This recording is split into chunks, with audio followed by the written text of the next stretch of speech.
an illustrator yourself, and you recently have this new collection out. Can you talk about that? Yeah, I have a show at Volume One, and it's great. I've seen that magazine sort of develop, and I know Nick Meyer a little bit, and I had an opportunity to do an exhibition there, and I'd really been working on drawings of wolves for about 2 years, and wolves they're actually wild canines in general are something I've been interested in for a long time, even since I was a kid, and I started reading about them and studying them more seriously probably in the last 8 to 10 years. But I really hadn't thought about making art about them for the longest time.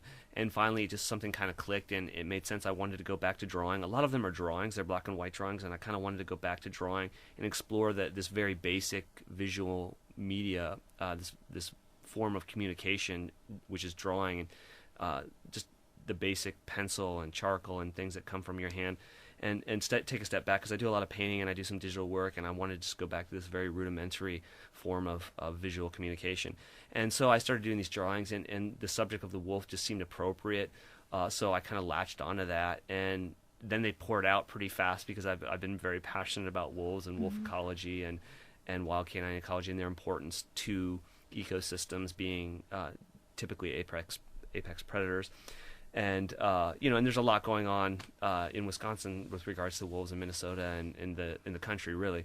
And so without really meaning to, some of the drawings kind of took on a political nature, and some of them are more just expressions of how I envision wolves, or my experience with them. I did want to make sure that I didn't idealize them. You see a lot of wildlife art where they're depicted as these sort of cute, cuddly dogs, and then you see a lot of other art or photography that tries to demonize them a little bit, and so we certainly have like our myths and folk tales that demonize them, and I just wanted to sort of depict how a little bit more their nature in a truer sense, for people to kind of either latch onto or not latch onto, but just be a little more honest about depicting them.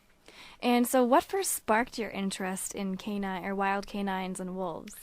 I don't really know how to answer that question. I mean, I grew up for a little bit in Minnesota, and I remember my dad pointing out one night when they were howling, and I have these memories. But I think that it's always been, I've always felt a deep connection to nature, and then I think that the more I felt connected to nature, the more I kind of wanted to explore the ideas of like sort of what sustains it. And I think I have to admit there's a little bit of this nonconformist artist in me that latched onto wolves, I think, a little bit because they have been demonized in this country quite a bit. In fact, often throughout our history, if we look back to the early 20th century, most people wanted to eradicate them, and they did eradicate them from Yellowstone, and then of course they had this big project to bring them back. And so I think there was something about this animal that's been hated, really, in my opinion, this is my opinion, most of the time for sort of illogical reasons.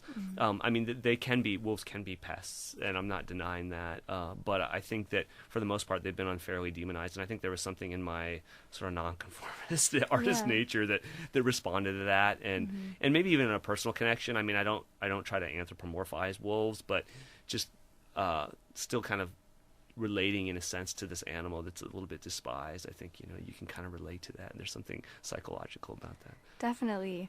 So did your drawings happen after this whole dilemma of wolf hunting in Wisconsin? My drawings began well before that, but they've gone in now to the Volume 1 gallery at a time when that's a heated discussion. And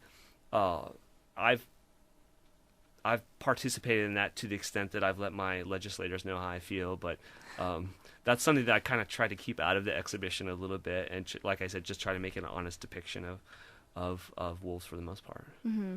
And so I know that your drawings center on wolves, but can you just talk about a little bit, what do they look like? Because it's it might be a wolf, but it might be something else. Right. Well, I have a couple paintings in the show, and I need to clarify. Yeah, most of the drawings were done in different black and white mediums, but a lot of different black and white mediums. There's an emphasis on India ink, which is sort of a traditional organic drawing media. It's sort of a fluid like watercolor, but it's obviously just creates grayscale. And then I use everything from gouache on mylar vellum to graphite and oil paint on gessoed paper. And so there's a combination of black and white mediums. And again, that gets back to the idea. I wanted to just explore the drawing media again and kind of go back to basics a little bit for myself. But I also, some of the images have drips and splatters, and part of that came out of the sense of, my experience is seeing wolves in the wild, which is very rare, and I haven't had that experience very many times. There's always this sort of moment where you kind of get a glimpse, and then that moment's over and it's gone, and you have to sort of hold on to the memory of it.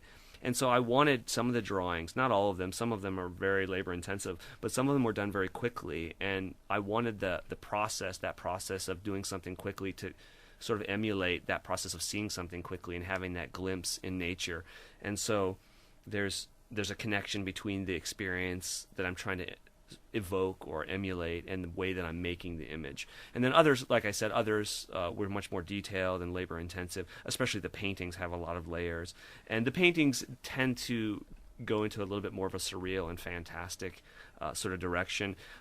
Apex, there's a wolf floating, or it looks like it's maybe floating in this painting called Apex, which is really about the ecosystem and how it was affected with this trophic cascade when the wolves kind of moved back into Yellowstone. And so I was trying to almost create this sort of swirl of wildlife that was affected by the wolf. And then there's another one called Dragon Tapestry. It's sort of fanciful too, and it was inspired by seeing these unicorn tapestries in the medieval collection, the Met's medieval collection in the Cloisters Museum in New York City. The paintings are a little more fanciful. The drawings are a little bit, I don't know if realistic is the word, but sort of down to earth. But again, depending on what I was trying to capture, some of them were done quicker and some of them were done with much more labor. So there's a great debate in the Chippewa Valley of whether or not we have wolves.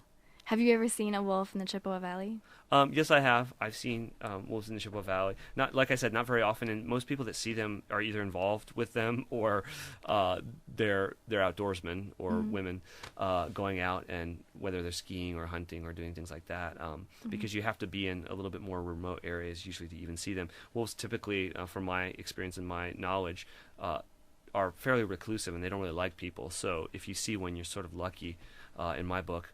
But yeah, I've seen them, and yeah, there's a debate. I think that my personal opinion is that we need full ecosystems, and wolves support full ecosystems.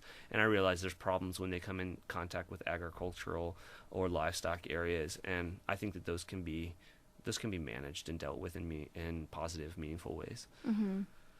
And then you said that you've seen wolves in Chippewa Valley a couple times. Which experience sticks out most in your mind, and why? Well, I was lucky enough to have a DNR volunteer offer to take my family out on what's called a howl census, and they do this in the summer, and they try to estimate how many pups there are by going out and howling, and then the pups howl back, and then you can kind of figure out, how big the litter of pups was. And a DNR volunteer offered to take me out and do this, and I brought my whole family. And we weren't expecting to see a wolf, but a yearling came out. It wasn't really a pup, but it had grown, but it wasn't quite full grown, and just this sort of small body with these long, lanky legs. And it came out at night when we were pulling away, and just sort of came right into the headlights. And I think that was a real special time, just because my whole family was there, and they were, they sort of took their breath away, and they were really excited. And my kids, I think, the impact that will have on them, as they grow older, and knowing that was important to me at the time, and sort of passing that on to them, I think that was really exciting for me. The other times I've seen them, it's either been sort of on the side of the road on 53 headed north or something like that, where you just catch a glimpse, or you just barely see something, Yeah, I mean, I've only personally seen coyotes, and I watched a coyote chase my little terrier dog across my yard. That's probably a little scary. It was a little frightening, but Ziggy got away. So, so then, can you just talk about what your hopes are for the Chippewa Valley as far as protecting these wolves? Well, I don't think that the Chippewa Valley is really invested in protecting them. I think that most people, and again, I don't want to speak for. It's hard for me to speak for most people and for myself from this regard, but I think that most of what's happening right now, I think, is moving into kind of management. There's different discussions about the target maximum population of wolves, and many people think we've exceeded what's sustainable, and many people think that what we have now is perfectly sustainable. So there's different views there, and then how to manage them. Is it a hunt? Is it trapping and hunting? Is it trapping and hunting and other things? It's an ongoing debate, and I've definitely tried to stick my nose in it, so to speak, at different times. But I think that there's a lot of people, there's a lot of stakeholders, and so the discussion does become personal for